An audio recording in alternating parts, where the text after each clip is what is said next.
Getting into the recent chapter of One Piece, chapter 1109, called Termination. This time, however, we won't be starting in the chapter just yet, because finally we get a new cover story after so long. These are really exciting, and I'm so happy we get a new one to uncover each week. And this cover story starts off with a submerged Onigashima. Oh, exciting stuff. I wonder where this could go. Maybe something to do with Pluton? Anyway, now getting into the chapter, it starts off with the message Vegapunk is leaving to the world. And in this pre-recorded message, Shaka asks Vegapunk if this is wise, and goes on to state that the broadcast might not even work. Vegapunk asks what he means, and Shaka responds saying that they're counting on the people to be ready to receive and relay the message. Vegapunk says that when it comes to information, agencies will spread the news all around the world by the next day anyway. But Shaka brings up another point about someone maybe intercepting or censoring their message, and Vegapunk agrees, asking for suggestions. As the broadcast continues to play, the Marines then reveal that the broadcast is coming from every single transponder snail. The Marines desperately try and cut off the communications, but they can't seem to, while Vegapunk and Shaka on the broadcast suggest a way to keep the signal up, such as piggybacking off of Marine networks, allowing them to force a connection at maximum strength. The broadcast is so loud over Egghead that Luffy, with both Kizaru and Saturn in each hand, hears it. Shaka and Vegapunk continues to discuss that anyone with a transponder snail should hear this message, but it'll vary from place to place how quickly they can prepare their visual transponder snails. Shaka suggests to take an interval of 1 hour, while Saturn thinks to himself, wondering what Vegapunk plans to say. Usopp's group are confused, wondering where it's coming from, while Vegapunk on the broadcast isn't thrilled on the hour time frame, saying anything could happen in this time. The Marines continue to fight the giant, and Vegapunk's message continues to play. And since there are people wanting to terminate the broadcast, then they'll have to select a shortened interval time, and that is 10 minutes. Sanji holds Vegapunk and tries to get him to wake up, but he doesn't seem to be moving. And Vegapunk on the broadcast then begins the 10-minute countdown. But before we get into the rest of the chapter, if you're enjoying this video, please like and subscribe. It really helps my small channel grow. Also, I've made a Patreon and it's in the description below. Support me if you'd like. Now, Saturn, still in Luffy's grip, gets contacted by the other Gorosei members, asking what the hell is happening with the transmission, as it seems to be relaying in Mary Joie as well. They ask him if he's dealt with Vegapunk, and Saturn responds saying he saw Kizaru deliver a killing blow and should be dead.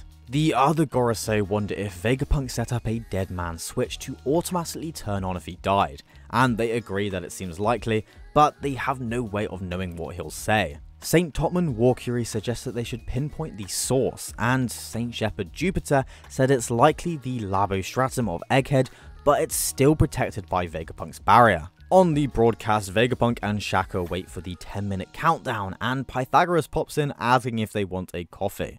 Suddenly, in Dressrosa, the people on these streets think it must be a big deal since it's by Dr. Vegapunk, so they rush to get a visual transponder snail in the time limit. And I think this is lovely because we actually haven't seen Dressrosa in ages. Now, at Dressrosa's palace, we see that they've put in place a visual broadcast straight away, and the dwarves from the Tontata Kingdom ask Princess Rebecca if that's the wise man Luffy kidnapped.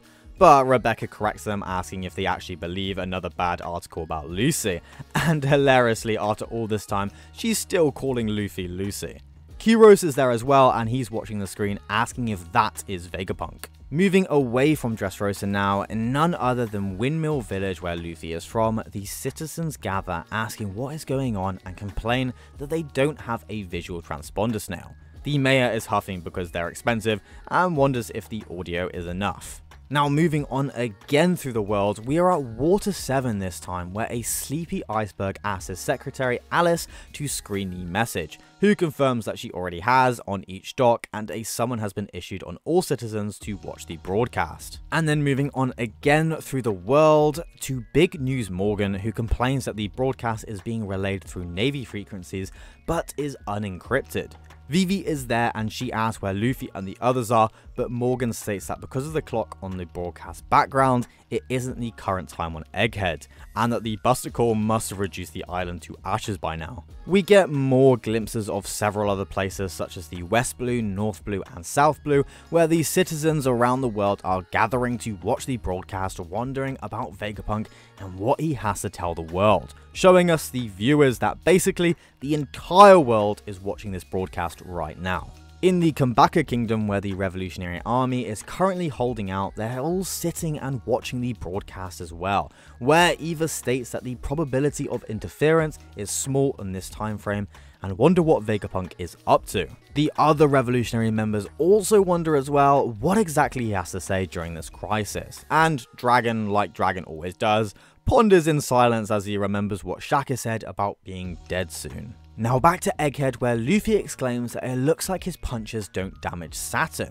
and both him and Kizaru then suddenly attack, Kizaru shooting laser beams out of his eyes and Saturn using his sharp leg and mind explodey powers. Luffy dodges out of the way, still holding on to them both, and shouts that he's not letting them run off, not until his friends have escaped, and he swings them back and prepares his body to propel them forward. He shouts "Booming Dawn" and swings his hands forward, screaming the final word symbol as he crushes them both together with a splat, the force of which creates a huge blast. And hilariously, when he opens his hands, both Kizaru and Saturn are flat as pancakes, just like when Tommy and Jerry get flattened.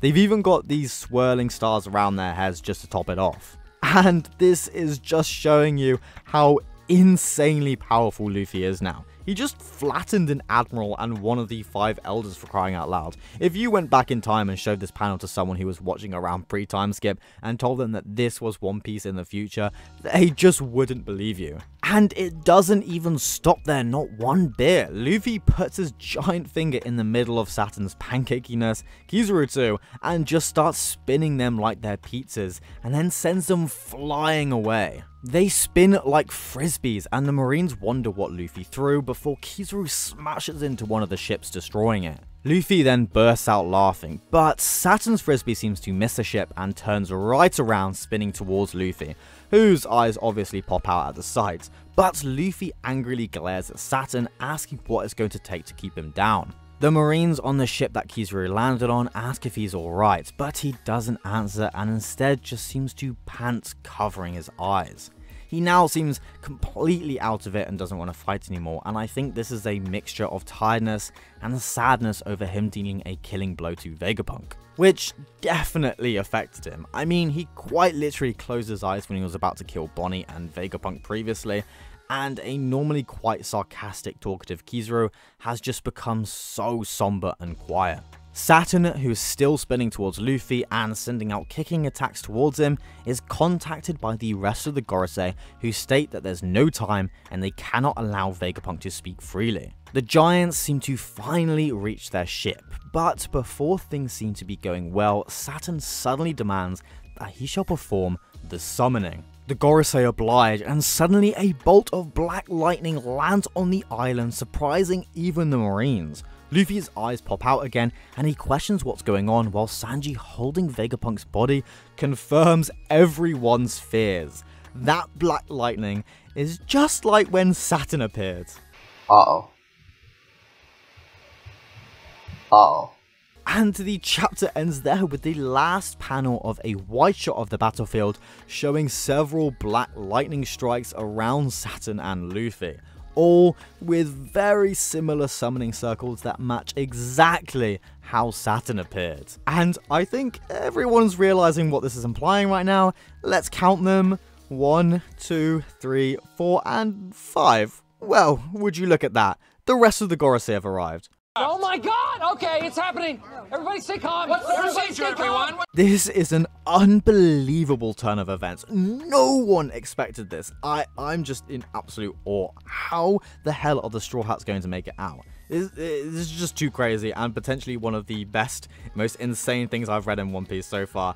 But we will just have to wait until the next chapter to find out really what happens. It's now coming to the end of the video, and I just wanted to say thank you so much for watching. I'm so happy you stopped by. My channel is steadily growing and I'm amazed at the support I'm getting, and I also have a Patreon now, so feel free to support me however you like. The link will be in the description and I will shout out names at the end of each video.